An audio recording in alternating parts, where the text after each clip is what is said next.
22 जुन खालारनि बेलासिनि खुलुमनायखौ जासिहरग्रोनाय जाबाय।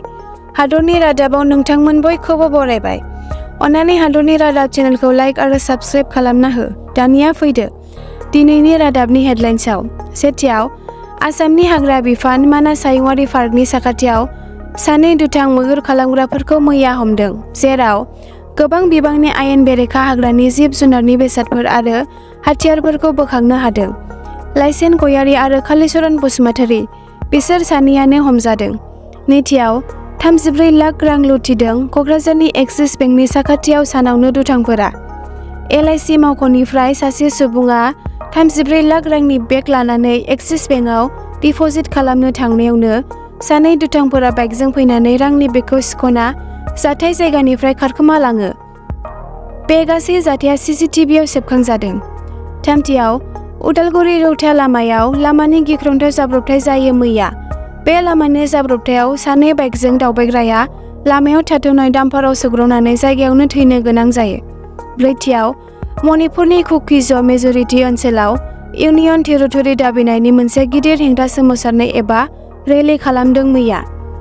इन्डिजिनियास ट्राइबेल लिडार्स फराम एबा ITLF-नि दैदेननायाव बे सोमावसारनाया जायो। दावराव-दावसिखौ फोजोबनो थाखाय आर्टिकेल 239A नि सिङाव UT एबा इउनियन टेरिटरि दाबिदों कुकिज सुबुंफोरा।